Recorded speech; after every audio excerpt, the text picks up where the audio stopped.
Okay guys, so this is kind of in reverse.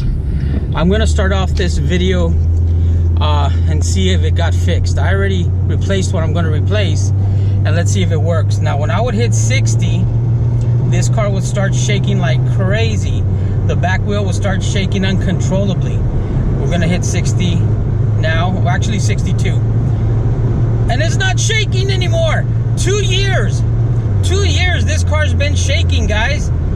And look, it's not shaking anymore. All right, let's begin the video on how I fixed it. God, I hope this helps somebody else too, because this was at least a $500 job, and I did it for, man, I did it for under 40 bucks. Here we go, guys. Hello guys, welcome back to my channel. I recently did a video on how to clean up a battery, a car battery, from corrosion. And I did pretty good. I got quite a few comments, and it helped out some people. So we're gonna now do a shock on my Ford Focus. It's a 2008 Ford Focus. What's happening is when I hit 62, exactly 62 miles an hour, it starts shaking up and down. And I couldn't figure it out because I lifted the car and I shook it and nothing was shaking. And then I took it to a tire shop and they put all 4 wheels in the air. And lo and behold, when I would kick the wheel, it dribbled like a basketball. So it was the shock. So that's what we're gonna do. We're gonna replace the shock. And what I did, I didn't want to pay $180 for a new one. So I went to the pick and pull and I got one. It's under warranty. If it doesn't work, I can take it back. And $150 or $180 versus $32 right there. You see it right there where my thumb is at? $32.43. Got a little bit of a discount, I think. Either way, they do give you a military discount if you go to pick and pull. You just got to show them your ID where it says you are a former veteran. So it's only 2 screws. And if you look at that one there, that's one of them.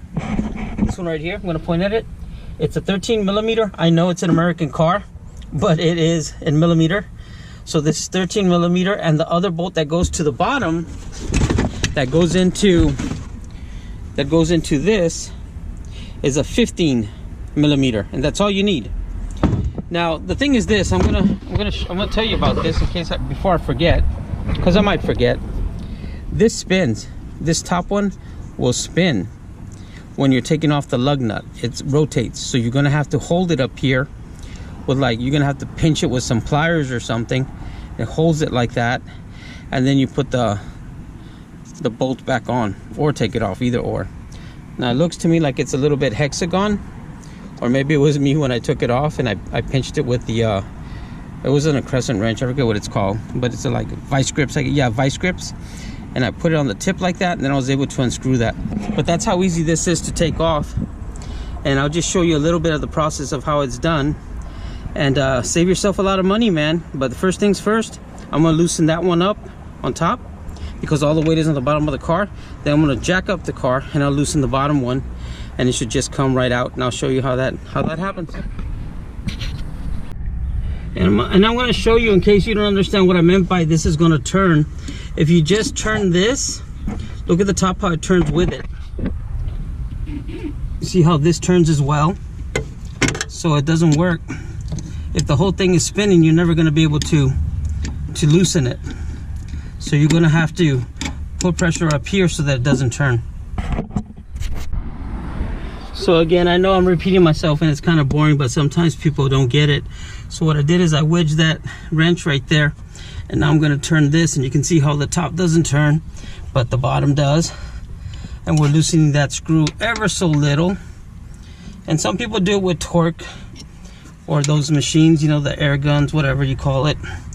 But this is what I have available to me. It's a little more time consuming, but it gets the job done. And I don't have to pay a mechanic, you know, whatever the labor is. It's getting real loose now. It's almost loose. Look at that. Should come loose. There we go. Look at that. Ta-da! Then this comes off. There we go. Now we go to the bottom. Okay, so this is what it was doing on the highway. See that? That's not good, and that's because of the shock. All right, guys, so we're under here, and this is the screw that we're going to be taking off. I don't know if you see it with this one right here, and that's the 15 millimeter. So that's what we're going to take off. So again, just showing you for context purposes, this is the screw that's coming off, and if it's still stubborn, you can't take it off by hand. Use your socket. I did it with a socket. I just used my leg and kicked it, not kicked it, but pushed it, and it was strong enough to get it loose.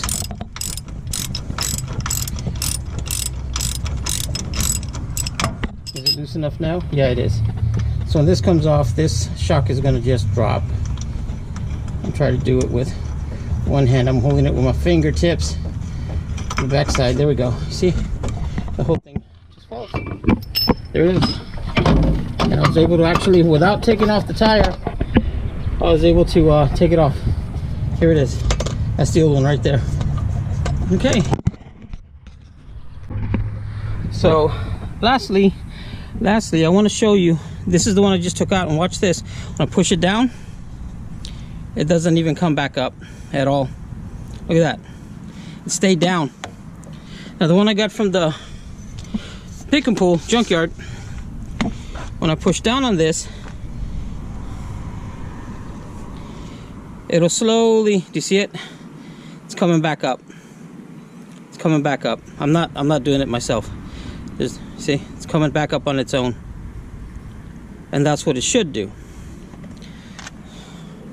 All right, that's about it. The way you took it off is the way you put it back on. And it's that simple, guys. You got any questions, likes, comments, please let me know. If I did something wrong or I could do it better, let me know. See you in the next one, guys. I hope it helps somebody save a lot of money. Thanks for stopping by. Again, please subscribe. It helps the channel.